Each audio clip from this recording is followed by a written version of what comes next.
Nakikinig ka ba sa radyo? Hindi. Nakikinig ka ba sa radyo? Hindi. Ano po yung pinakikinggan ninyo? Energy FM. Energy FM? Energy FM.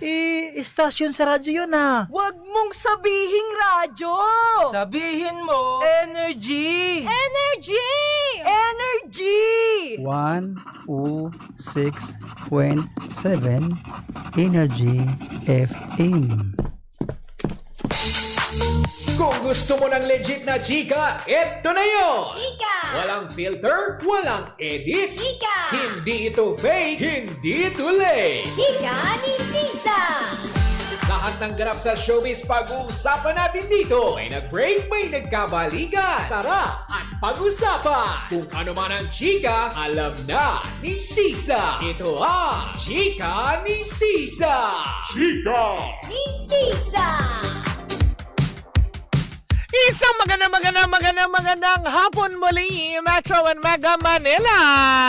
We are number 106.7 Energy FM. Pangga, wag mong sabihin radyo, sabihin mo energy. Hello po sa inyong lahat, sa ating mga pangga dyan sa may Malanday, Marikina. Hello. Magandang hapon po sa inyong lahat. At syempre, ang mga taga Del Monte, Quezon City, lalong-lalo dyan sa may Masambong. Hello po, isang magandang hapon po sa inyong lahat. Kakalimutan ko ba naman batiin ang mga taga Perpetual Health Medical Center dyan sa may Las Piñas. Isang magandang hapon po sa inyong lahat. Ang mga taga Rizal Park Operations and Planning Department. Ang mga taga Pasig Mega Market. Hello po sa inyong lahat dyan. Valenzuela City Central Kitchen, lalong-lalo kay Ami Espiritu, kay Carlo Padua ng RC Cola Pampanga. O ayan, nakailang bati na ako, Carlo Padua. Asan na ang panulak? Diba? Isinuksok ko na lang yung daliri ko para yung mga pambara lumusot. Diba? Dinukdok talaga yung lalamunan, ganon. Hello mo sa inyong lahat at syempre sa ating mga masusugid na driver, lalong-lalo na ang ating Grab driver, yan, na si Normie Leones. Hello po. Kalamalen, Patrice Tauman, Santa Maria, Laguna. Santa Maria, Laguna, ha. Ayan. Ngayon ko lang din nalaman na may Santa Maria, Laguna pala. Hello po sa inyong lahat dyan. At syempre sa ating mga in-drive drivers, isang magandang hapon po sa inyong lahat. Kay Naidito L. Adriatico Jr., kay Moises Amansek, Ronald Agcanas, Mark Samuel, Marvin Rondilla, Ed Domingo, Ricardo Bobis, and Ronald Soriano. Eto na ang ating pangalawang Chika! Naku, nakakaloka, diba? Hello daw. Doon sa mga taong ang tanging hangad ay paglaya ng minamahal. Wow, grabe ka naman, Russell Vargas. Talaga naman. Nagkaintindihan din tayo. Aba, si Denmark Alejandro Twini! Hello! Di ba na nakakaloka? Twini, tomorrow kayo papalalamove na dyan sa inyo yung pinabili mo. Sorry, as in talaga. Tomorrow morning, i-message mo na sa akin yung yung address kung saan ko padadala. Sorry talaga, nawala ng time. Diba? Isang magandang hapon pa rin po sa inyong lahat. Pero eto na ang ating chika na nakakaloka. Incognito 2, sinimula na nga daw ang pagtitaping kahit wala pa sina Richard Gutierrez at Baron Geisler. Oo, nakakaloka. Malay nyo naman, matatapos na yung Blood versus Duty. Hindi ba pwedeng antayin sila? Gano? Hindi, charot lang Pero eto na nga, nasilayan na ng ilan natin mga kababayan diba, na nagsimula na nga daw Romolyo ang camera ng Incognito 2 kung saan nga naman namataan sa Dumaguete na nagte-taping daw sino to? Daniel Padilla, Kayla Estrada, nakita na rin dyan si Anthony Jenny and Maris Racal, diba, na nakakaloka na kung saan nga naman sabi tuloy na iba mga netizen uy, teka sandali, bakit local na lang? So, ibig sabihin nagko-cost cutting na at wala wala nang budget pang abroad kasi di ba yung Incognito 1 pasabog talaga yung kanilang pasimula sa abroad ginawa. Tapos parang lately na lang di ba ginawa yung tawag dito na lang sa Pilipinas na ang pag-shoot.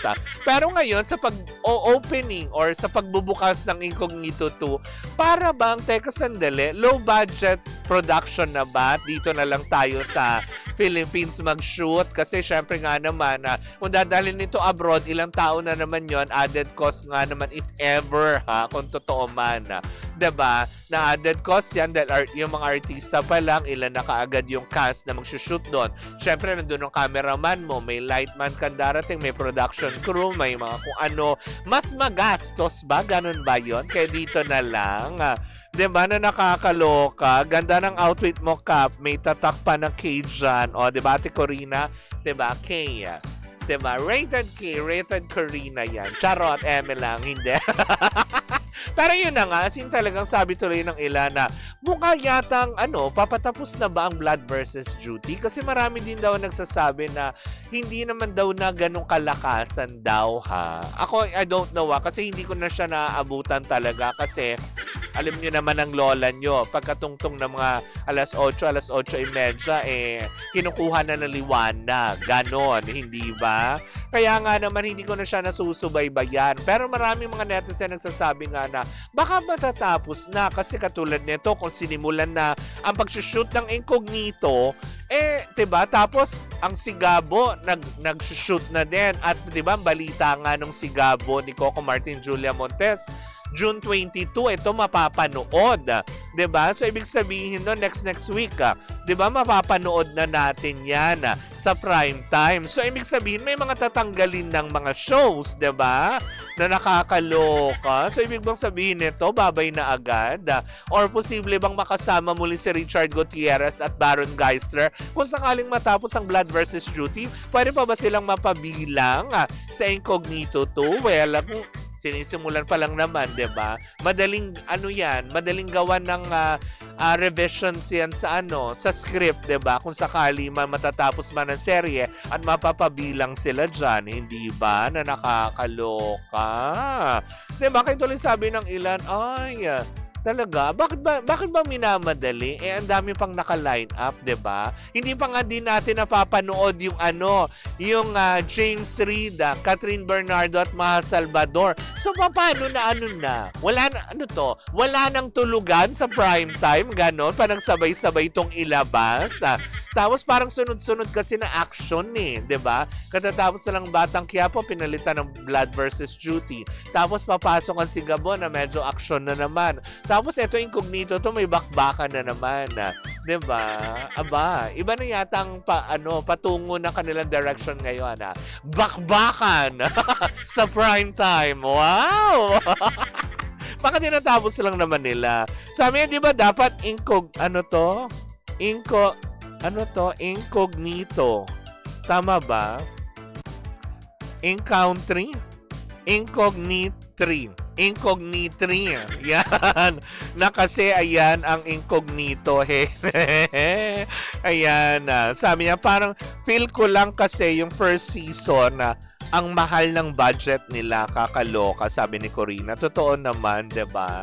Yun nga, as in baka medyo ngayon medyo nagka-cut sila na sige, para i-push lang natin to proyekto. Pero next year na Kapa, sinasabi ko siya kasi ang tambak na ang mga teleserye. Diba? Na nakakaloka. Yun nga, as in talagang 'di ba? Ang sa akin lang naman dito, so paano? So ibig sabihin may mga mamadaliing mamadaliing tapusin na shows. Kasi ang dami nang naka-line up. May mga sinisimulan ng i-shoot, 'di ba? Pero posible naman din 'yan kasi 'di ba yung Incognito 1, if I'm not mistaken, una siyang napanood naman talaga bago sa Free TV channel. Umere kaagad na ito sa Netflix, di ba? If I'm not mistaken, doon kaagad silang unang napanood at sinubaybayan ng tao bago talaga ito rumolyo sa Free TV channel, di ba? Baka ganun ulit yung gagawin. Patapos na ang Alibay. Talaga ba? Russell Vargas? Yun. Hindi. Patapos man na, mag-OT na po. Oo na.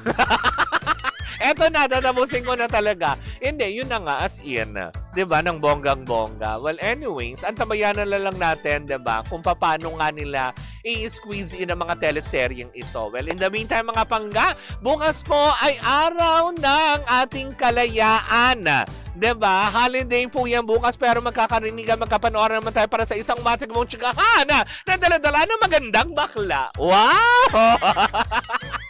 Ako po si Kapitana Sisa at eto pa rin ang Chika ni Sisa. Woo, woo, woo, woo, woo! Ang tabayanan po natin DJ Sheena and DJ Jimbo para sa MX3 Story. Well, tuloy-tuloy pa rin po ang ating tugtugan. Dito po lamang yan sa number 106.7 Energy FM. Panggawag mong sabihin radyo, sabihin mo Energy!